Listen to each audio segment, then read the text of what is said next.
ada seorang kiai, seorang ustadz, kiai dulu. Kiai dulu itu ya memang orang soleh, alim terus jadi kiai.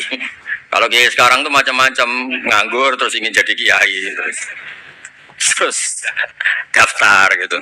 Ada lowongan di yayasan masuk ingin jadi ustadz, karena dengar ada gajinya. Dulu tuh ada seperti itu, udah.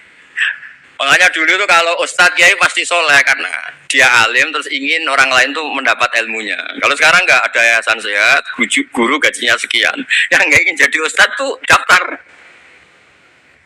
karena ada gaji. Apalagi ada kabar, ada gaji, ada mes, ada wah yang daftar banyak. Tapi mentalnya ada kiai sebetulnya. Ya kalau sama tanya itu baik dah Gus, ya setengah baik. Ya maksudnya setengah baik, ya ada baik ngajar itu kan baik. Tapi setengah saja karena motifnya itu nyari gaji, bukan ingin mencerdaskan umatnya Rasulullah SAW. Itu Imam Amudi itu guru matematika. Saya nggak bosan-bosan cerita ini. Guru matematika. Muridnya sampai takut, ini masuk surga ndak? Kiai kok ndak ngajarin istighosa atau tahlil malah ngajarin apa? Matematika. Beliau meninggal terus muridnya tanya, "Ma fa'alallahu bik?" Kira-kira gitu. Apa yang dilakukan Allah? Allah nyambut Anda gimana? Terus kata Imam Amudi, bagus, saya disuruh ngajar malaikat. Karena malaikat kan nggak pernah kayak anak beki gini ngaji gini. Malaikat tuh nggak pernah ngaji, dia iman saja karena tahu surga, tahu neraka, terus iman gitu aja. Jadi imannya malaikat tuh nggak keren kita. Imannya loh ya. Loh itu yang ngendikan Nabi loh, tidak saya. Nabi pernah tanya sama sahabat, iman yang paling keren siapa? Jawabannya sahabat malaikat. Ya enggak, karuan malaikat iman. Dia yang tahu surga neraka, tahu segalanya, masa ada? Nah imannya pasti iman lah katanya.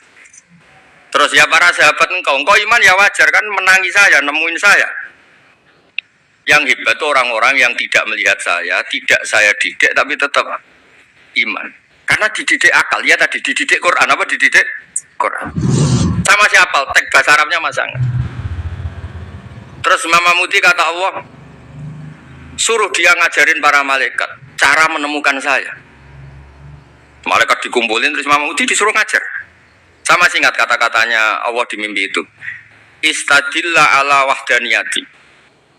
Di hadrati malaikati. Tolong ajarkan cara menemukan saya padahal Anda ini manusia yang tidak melihat saya. Anda di Jakarta kan lihatnya gedung-gedung. Paling jadi khayal terus nikmat lah. Anda ikut punya tapi ikut nikmati. Itu orang desa-desa kalau ke Jakarta itu pokrol. Wah di Jakarta tuh gedungnya tinggi-tinggi. Tidak kayak kampung sini. Lu udah ikut punya ikut bangga. Di Jakarta orangnya cantik-cantik, tidak kayak orang sini. Padahal dia ya tidak dapat orang cantik gitu. Jadi Allah itu saking pinternya, miskin-miskin ya bisa berkhayal dan bahagia. Itu alhamdulillah betul. Akhirnya itu apa ini anak-anak begini saya tak niati ngajar standar anak-anak akademik. Terus pertama yang diajarkan hanya bilang gini, sama siapa teknya? Ya malaikat tawahib para malaikat. Terus beliau bilang, nisbatus naini wassalasah ila malanihayatalahu nisbatul far'i ilal asli. Angka itu jumlahnya berapapun 2, 3 sampai triliunan. Semuanya itu nisbatul far'i ilal asli. Bin nisbat ilal wahid nisbatul far'i ilal asli. Angka 2 ya cabangnya 1, 3 ya cabangnya 1, 1 triliun ya cabangnya 1. Tetap yang asal usul adalah angka 1. Itu nangis semua malaikat. Cara Jawa itu mandikman kowe iman kaya imanku. Makanya imannya umat Rasulullah SAW itu PD-nya, yakinnya kayak imannya malaikat. Kalau Tuhan itu 1, karena angka gak bisa dimulai kecuali dengan angka 1. Makanya nisbatus naini wassalasah ila malani hayatalahu iku nisbatul far'i ilal asli. Semuanya itu nisbatnya cabang ke induk. Berarti semua alam raya ini tetap asal usulnya 1, yaitu qul huwallahu ahad. Nah itu namanya akal. Umatnya Rasulullah itu ditinggali mukjizat akal lewat panduan Quran, sehingga meskipun kita tidak menangi Rasulullah, tidak menangi sahabat, kita tidak tahu malaikat Jibril, tapi cara iman kita ini tidak kalah keren. Yakin hakul, yakin. Terus kedua gambar. Kamu gambar rumah, gambar hewan, gambar apa saja, mesti dimulai 1 titik. Entah gambar kamu bagus, entah jelek, tetap dimulai 1 titik. Nah, titik ini namanya nuqtatul wujud. Semua alam raya dimulai dari satu titik, yaitu nuqtatil wujud. Makanya Quran dimulai bismillah, dan bismillah itu dipilih sama Allah pakai pertama ba itu ada titik. Itu kata semua ulama. Itu titik itu singkatan dari bi kana makana wa bi yakunu mayakun. Karena saya semuanya ada.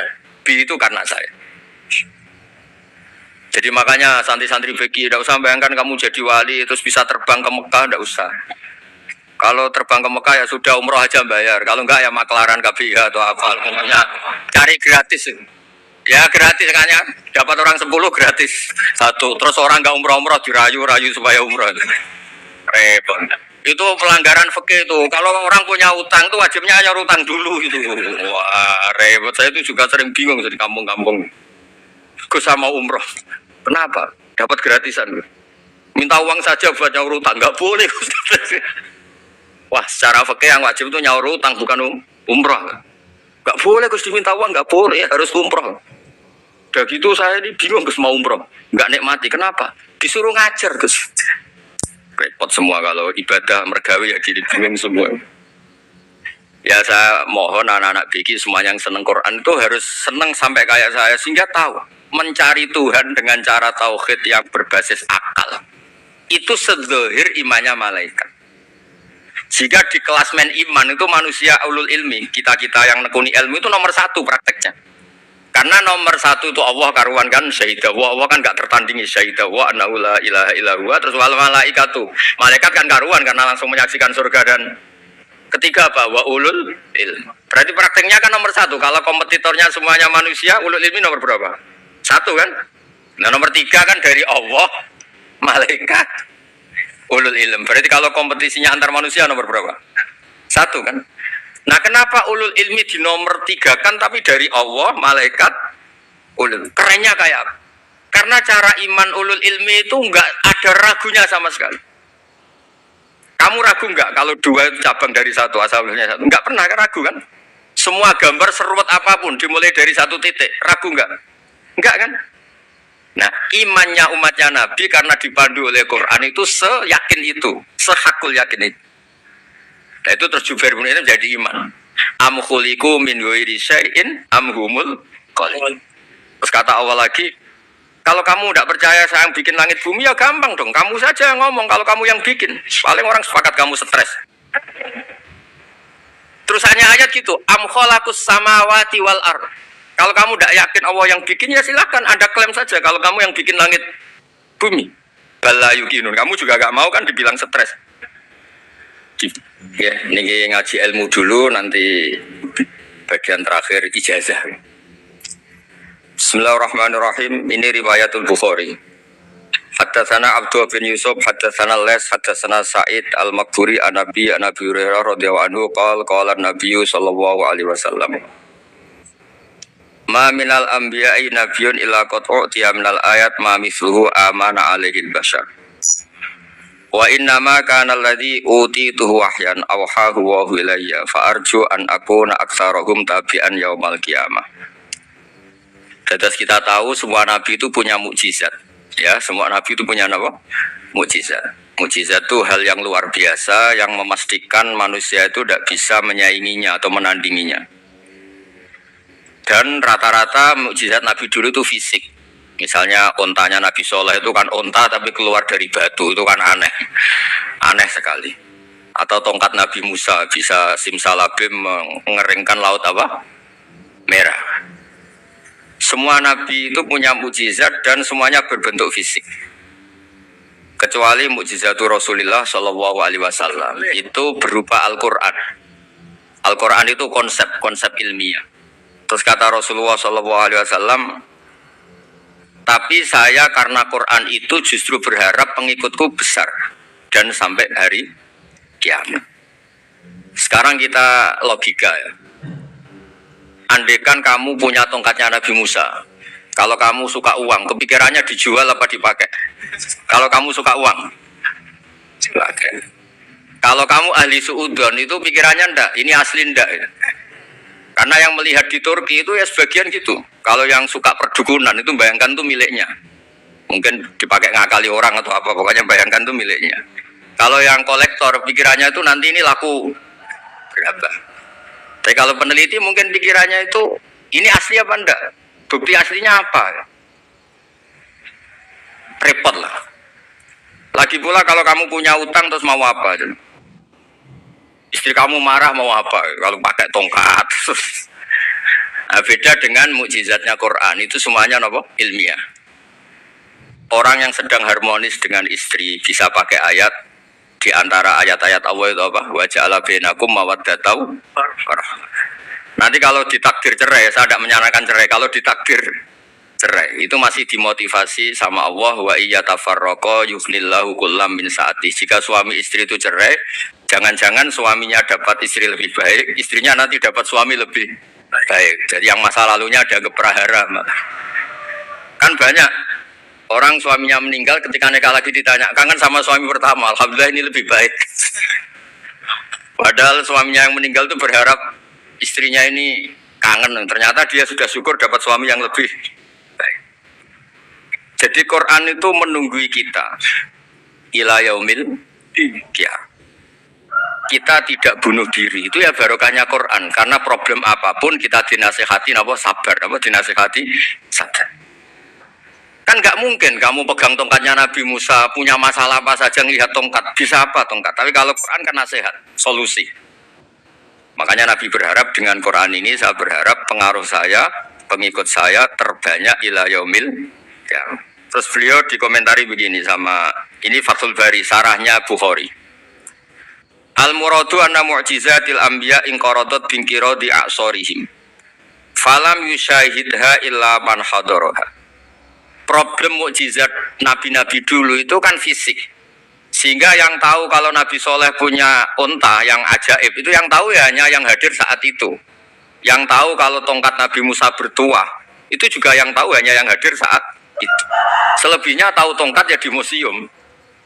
Tapi kalau Quran menjadi solusi, menjadi panduan, menjadi pegangan itu ila yaumil qiyamah. Kita beri contoh ya Quran panduan yang paling gampang misalnya begini.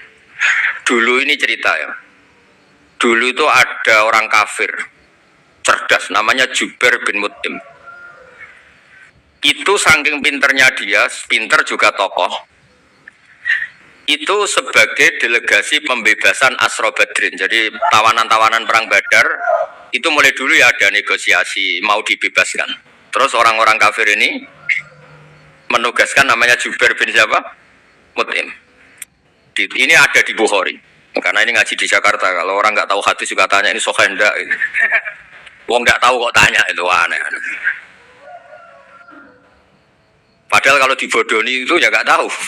Tapi ya tetap tanya hadisnya ini sahih enggak? Ini kata kiai apa kata nabi ini ya Ridwan. Memangnya kata nabi kamu dengar kan ya lewat kiai. Emang. Setelah itu Jubair itu datang ke Medina. Dengerin, datang ke mana? Medina. Kemudian dengar Nabi baca Wattur pas sholat maghrib. Jubair karena Nabi dulu gak ada hotel, gak ada pondok ya. Pondoknya Nabi hanya sufah itu. Nabi baca maghrib, bukan diskusi, bukan debat, baca Wattur wa kitabim mastur fir raqim mansur wal baitil ma'mur wasaqfil marfu wal bakhril masyhur terus. Kemudian sampai pada titik ayat am khuliqu min ghairi syai'in. Masa manusia atau alam raya yang maujudat, yang nyata, yang wujud nyata. Kemudian asal usulnya itu ketiadaan. Ini kan hadhil alam maujud, alam ini kan nyata. Masa sesuatu yang nyata penciptanya itu tidak nyata. Jadi nggak mungkin ada faham nihilisme. Kalau faham nihilisme berarti melahirkan teori begini. Al adamu yakhluqu maujudan, sesuatu yang tidak ada menciptakan yang itu kan akal nggak bisa nerima. Kalau sesuatu ini ada, penciptanya pasti ada. Terus akhirnya Jubair bin Mut'im itu simpuh di depan Rasulullah terus bilang, ya Muhammad kada qalbi ayatir, hampir saja hati saya terbang. Kalau riwayatnya Imam Ahmad, faka'anna masudi qalbi, hati saya dihancur. Semua teori yang saya bawa untuk melawan kamu sekarang luluh semua, hancur semua. Yang benar adalah teori Anda bahwa Tuhan itu satu dan Tuhan itu ada sebelum semua makhluk. Coba kalau Nabi Muhammad ada Jubair bin Mut'im terus menyembunyikan tongkat dekat mihrab, terus dilihat ini apa. Paling pikirannya ini dari kayu apa. Terus yang bentuk tongkat itu tukang pemahatnya siapa? Kok kurang keren kalau di Blitar gimana ya? Kan malah panjang. Kira-kira kalau mukjizat itu dari tongkat itu malah panjang. Panjang lah pokoknya panjang. Lagi pula kamu coba kan nggak ngarah mandi, itu yang mandi kan nabinya, bukan tongkatnya. Coba tongkatnya Nabi Musa coba anak-anak beki itu. Dipakai mukul kucing aja tidak mesti mati itu. Jadi nggak jelas mujizat-mujizat seperti itu nggak. Tapi kalau Quran menunggui sampai saking hebatnya Quran, teori rasionalitas soal kampanye di mana-mana. Tingkat validitas, tingkat kebenaran Quran itu bahkan bisa diuji tanpa membuktikan. Tanpa apa? Cukup pakai akal ya. Teruskan. Fala yamurru terus al-murad anna mu'jizatil anbiya in qaradat bi qidari a'sam wa mu'jizatul Qur'an mustamiratun ila yaumil qiyamah. Wa kharquhu lil adat fi uslubihi wa balaghatihi wa ikhbarihi bil maghibat. Terus kata ini yang ngarang Fathul Bari sarahnya Imam Bukhari. Fala yamurru asrun minal a'sar illa wa yadharu fihi syai'un mimma akhbaru bi annahu sayakun yadullu ala sihhati da'wahu. Wa hadza aqwal muhtamilat. Wa takmiluhu fil ladzi ba'da wa qilan ya anal al makna anal mukjizat al madiyah kanat khissiyatan tusyahadu bil absar kana qati soleh wa asa Musa. Mukjizatnya nabi-nabi dulu itu hanya penyembuh, hanya pelengkap, hanya nuruti keinginan mata. Seperti dahsyatnya apa? Laut Merah di sebelah apa dipukul sama tongkatnya Nabi siapa? Itu semuanya itu hanya memanjakan mata. Urusan mata. Terus wow itu. Tapi kalau mukjizatnya Nabi Muhammad itu berdasar akal. Macam berdasar akal nih dengerin ya. Dengerin betul. Ketika Laut Merah terus tersibak kan, wow itu keren kan. Terus kita bilang menyimpulkan, wah kita tidak akan mampu. Itu bodoh sekali kesimpulan kita tidak akan mampu. Meskipun bikin nyamuk Anda juga tidak mampu. Loh untuk memutuskan tidak mampu saja kok sampai pertunjukan seperti itu tuh laupo, cek goblok gitu. Nah kalau kita karena umat yang pinter untuk memaksa kita nggak mampu, Allah bilang Inna wa la yastahi ayadriba mathalam ma ba'udhu. Kita melihat nyamuk langsung berkesimpulan tidak mampu. Saya berkali-kali cerita nyamuk itu sudah kecil, masih punya uratnya kayak apa, masih punya kumannya seberapa. Ya enggak, nyamuk itu kecil, punya organ tubuhnya punya urat. Itu kalau kamu pinter, antara tongkatnya Nabi Musa menyibak Laut Merah sama nyamuk itu sama-sama berkesimpulan melahirkan satu faham bahwa kita tidak mampu. Loh, untuk memaksa tidak mampu saja kok pertunjukan ada onta keluar dari batu, nakotu soleh, ada tongkat yang bisa mengeringkan Laut Merah. Cik goblok ya. Nah kita alhamdulillah ada jenis goblok yang seperti ini. Untuk ikrar bahwa Allah itu hebat ala kulli syai'in, cukup lihat nyamuk, kagum kan?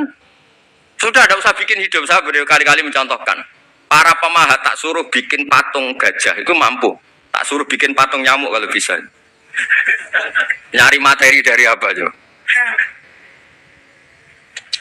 Gampang mana bikin patung gajah sama patung nyamuk? Gajah, makanya Allah bikinnya contoh itu untuk ijaz itu pakai nyamuk bukan pakai. Itu kalau ustadz-ustadz yang agak jorok malah contohnya nyamuk Gus. Itu kecil Gus. Itu kayak apa? Di dalamnya dia hamil kan? Oh itu anaknya kecil lagi, telurnya kecil lagi, itu gimana itu cara bikin ini? Makanya di sini ini ada kitab Itqan, itu komentarnya itu lucu. Ini kitab Al-Itqan karangannya Imam Suyuti. Ini persis komentar saya tadi ya. Kata Imam Suyuti, pengarang kitab Itqan, wa ya imma khissiyah wa imma aqliyah. Jadi mukjizat itu ada yang fisik, bisa dilihat indra, panca indra, bisa dilihat akal. Wa aktsaru mu'jizati Bani Israil kanat khissiyah li baladatihim. Bilada itu goblok, wakil lati basoirihim. Dasar wong goblok. Mukjizat itu ngenteni sing wow. Maksudnya dasar untuk ngakui Allah hebat saja kok nunggu hal-hal yang seperti itu gitu. Paham ya? Mergo likil latin apa aklihim. Wa aksaru mu'jizati hadil ummah akliyatun li farati dzakaihim wa kamali afwahihim. Dan mukjizatnya umat ini semuanya berdasar akal karena sudah cerdas.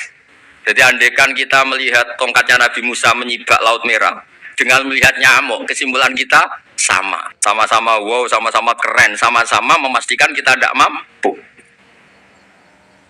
Makanya terus Quran menerangkan ya wa ma min dabatin fil ardi wala ta'iri yatiru bi janahihi illa umamun amsalukum. Jadi keseharian kita lihat burung kok terbang. Itu sudah ayatun min ayatillah. Paham ya? Dados niki kudu bangga ditunggoni napa Quran, nggih ditunggoni napa Quran. Wa mu'jizatul Quran tusyahadu bil basirah fayakunu mayatabi'u li ajlihi aksar. Terus li annal ladzi yusyahadu bi ainir ra'si yang qaridu bingkiradi musyahidi. Sesuatu yang tampilan dahsyatnya itu disaksikan mata, maka itu bisa habis. Era tongkat Nabi Musa seperti itu habis enggak? Bisa mengeringkan Laut Merah habis kan? Tapi era mukjizatnya Quran ila yaumil qiyamah. Ya contoh sosial, saya kembali lagi ke sosial. Kamu punya teman awet atau punya istri awet, itu konsepnya ya wal kadhiminal ghaiz, itu agak gampang tersinggung. Coba kalau kamu setiap tersinggung putus, setiap tersinggung habis, kamu tidak punya teman, tidak punya istri. Sampai kita awet seperti ini, kalau kecewa ya wal kadhiminal ghaiz, itu ngempet. Termasuk saya ini, biasanya ngaji khusus terus baca gini ya kecewa. Tapi barokahnya diwarai Quran wal kadhiminal ghaiz, ngempet Gus, ngempet. Terus kecewa sama teman, kok kenapa tidak putus? Karena wal afina aninna, sudah kalau kecewa maafkan.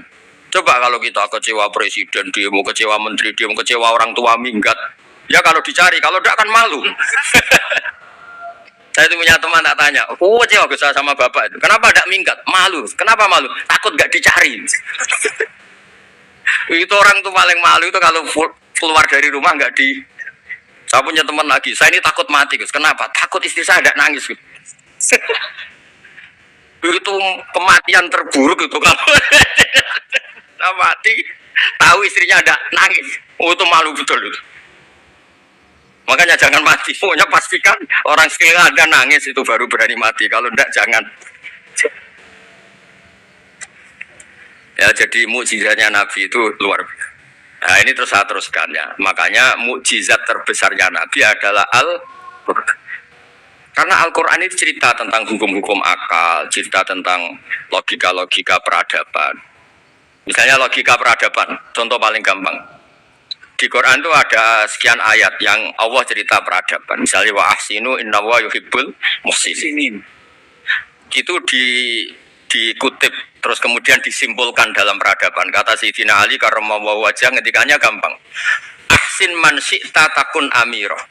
Kamu berbuat baik saja sama seseorang, maka otomatis kamu akan jadi pemimpinnya. Ada orang nggak tamat SD, nggak tamat papa, gobloknya minta ampun. Tapi karena gaji seorang pakar, oh kamu tak gaji 1 bulan 1 miliar, perusahaan saya jadikan besar. Oh, itu dikongkan ngalor itu ya nurut. Hanya karena dia ihsan.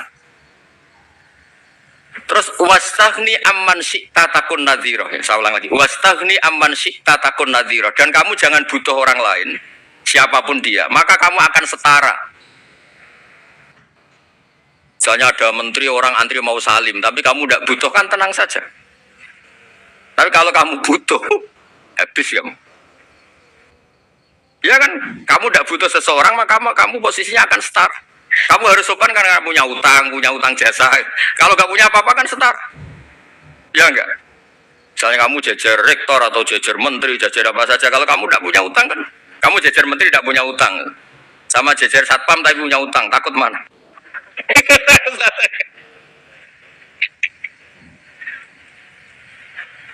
Kalau butuh itu mesti kalah kan? Ada pejabat misalnya nggak begitu cantik sama perempuan cantik yang kamu butuh ingin dicintai, takut mana? Padahal nggak jelas orang ini pangkatnya apa, nggak jelas. Jadi dalam hukum sosial itu kata Sayyidina Ali wastaghni amman syi'ta takun nadhira. Kamu jangan butuh seseorang maka kamu akan setara. Terus yang terakhir wahtas ila man syi'ta takun asira. Asiro pakai sin. Dan silahkan butuh seseorang, maka kamu akan jadi budak dia. Ya coba misalnya Anda seorang profesor, seorang alim, seorang getop. Misalnya mencintai janda di ujung kampung sana, jalan kaki 2 kilo. Padahal itu gak tamat SD, tapi gara-gara seneng, saco kan, logika kepangkatan hilang semua kan. Jadi itu hukum peradaban. Itu mewakili isi-isi sosial yang diterangkan Quran. Ya, jadi paketnya 3 tadi ya.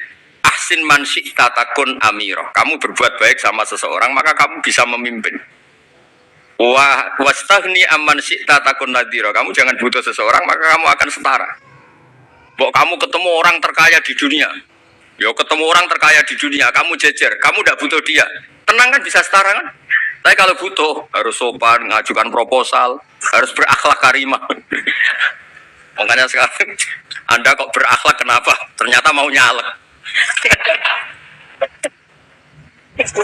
Biasanya Anda berakhlak kok berakhlak. Ada apa ini? Makanya guyonan di Rembang itu, Beb Husain itu.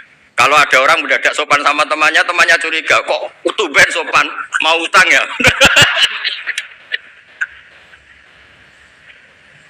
Zaman akhir itu kaji.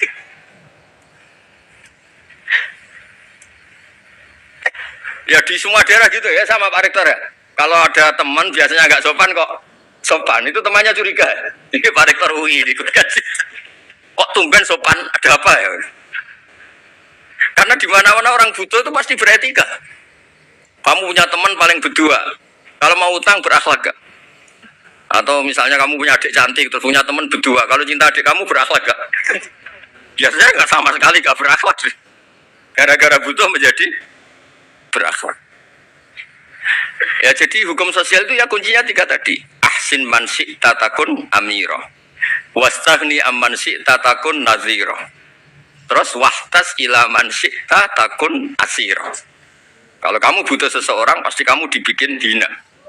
Asir itu tawanan. Nah, Quran itu bicara sosial itu lengkap. Dan itu yang nunggui kita. Kita punya tetangga yang kurang baik, ya seneng. Punya tetangga baik, ya seneng. Kata Imam Syafi'i, saya berkali-kali cerita. Kok seneng semua Imam Syafi'i? Ya bagus lah. Kalau yang seneng saya enak lah. Dijak jagongan, dijak ngopi enak. Yang gak seneng saya, gak ngarah utang. Uang itu nak, kamu punya tetangga gak seneng kamu. Aman kan? Aman. Gak akan pinjem uang kan, pinjem mobil. Uang gak seneng kok. Makanya Imam Syafi'i itu kalau ngedikan luar Syafi'i, diceritain orang. Ya Aba Abdillah bagiannya. Ya Aba Abdillah orang itu gak seneng kau. Bagus lah. Loh kenapa bagus? Waman asa ilaika fakot atlakoka. Orang yang nggak seneng kamu maka membebaskan kamu. Gak akan pinjam uang, pinjam mobil, gak akan ganggu waktu kamu kan nggak seneng. Justru yang seneng-senengi masalah pinjam terus. Imam Syafi'i itu orang yang anggap dunia itu selesai. Ada yang cerita, ya Aba Abdillah, orang yang tadi cium tangan engkau, yang hormat engkau di luar maki-maki engkau, ngerasain engkau, ngata-ngatain engkau. Ya bagus lah. Kok bagus gimana? Berarti saya wibawa, di depan saya tidak berani. Berarti saya wibawa, di depan saya tidak berani. Berarti itu makomnya sudah kulillah sumadarhum fi khawdihim ya labun. Sudah dunia itu selesai, sudah agak penting semua itu. Nah itu kalau kamu anak-anak bagi ahli Quran sudah ayatnya kulillah sumadarhum fi khawdihim ya labun. Sudah lihat Allah saja agak penting, makhluk-makhluk itu. Udah makhluk semua agak penting, sepenting Allah. Nah kita ini ditunggoni mukjizat seperti itu. Bayangkan misalnya kita ditunggoni tongkatnya Nabi Musa. Saya ngajar di sini terus ini tongkat. Terus nanti yang tanya, Gus itu kayu apa Gus? Nanti yang kolektor tanya itu harganya berapa Gus? Ruwet apa? Ternyata yang ahli suudon itu asli gak Gus? Wah, apa? Yang ahli suudon kan mesti tanyanya gitu, itu asli enggak Gus? Repot-repot pokoknya. Tapi kalau Quran kan jelas. Kenapa?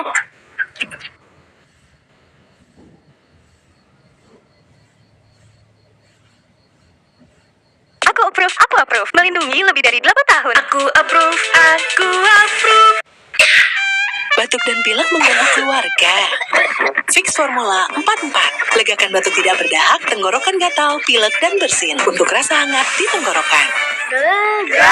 Fix Formula 44. Kalau kamu berdoa itu yang tadarruk itu ya yang sangat sopan, wakuf ya secara diam-diam atau secara enggak berlebihan. Terus hanya ayat innahu la yuhibbul mu'tadin. Allah itu tidak suka orang yang melewati batas. Itu termasuk melewati batas dalam doa karena ada unsur mendekati Allah. Saya memberi contoh tadi.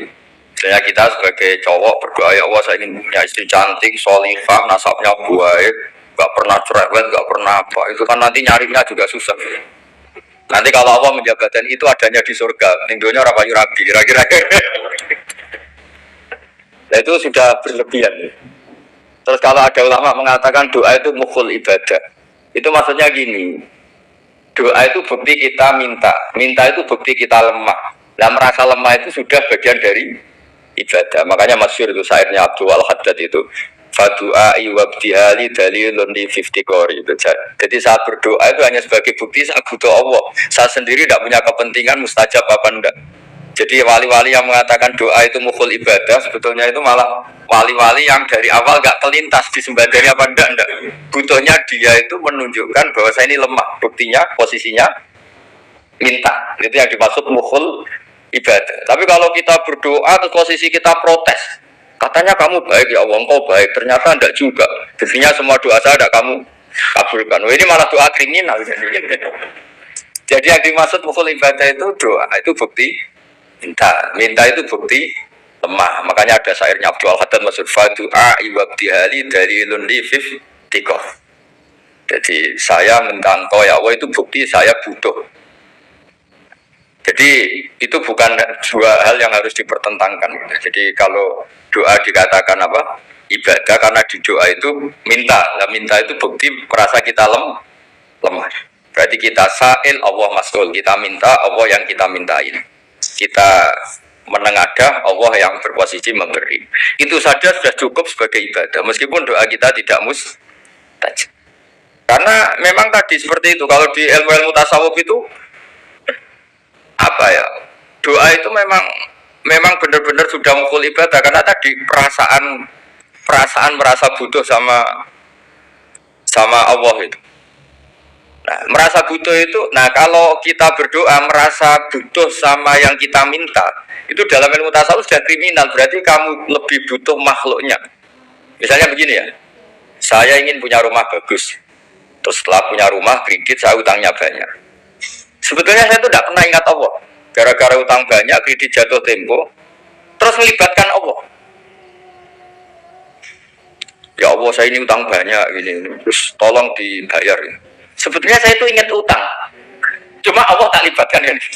Nah itu tidak akan jadi wali. Yang jenis ini tidak akan jadi wali. Saya ingin jadi dosen, melibatkan siapa ya nanya? Melibatkan Allah, terus malam-malam bangun melibatkan Allah. Itu artinya apa? Kamu itu lebih ingin yang kamu minta ketimbang ingin Allah. Kalau wali itu enggak gitu, kangen Allah. Terus tahu Allah itu zat pemberi, karena tahu Allah zat pemberi terus minta. Maka yang dikangen itu ya Allahnya dulu. Kalau kita kan enggak, punya kasus dulu, punya keinginan banyak dulu, baru ingat siapa yang disayang. Allah. Allah kita libatkan. Ya untungnya Allah baik, mau ramal utang bukan mikir, untungnya Allah tidak jawab itu. Jadi itu bedanya wali. Kalau wali itu kangen Allah dulu, baru minta. Kalau kita enggak, banyak masalah dulu, baru melibatkan Allah. Nah yang jenis ini tuh bahaya. Kalau enggak disembadani mesti ngomel ya. Gusti katanya kalau yang minta kamu kabulkan, ternyata ini enggak. Nanti kalau Allah jawab, kamu itu tidak kangen saya, kamu itu kangen uang, kangen perempuan cantik yang kamu inginkan. Terus kamu melibatkan saya. Urusannya apa saya dengan itu, Pak? Makanya tidak usah nuntut karena awalnya sudah saya.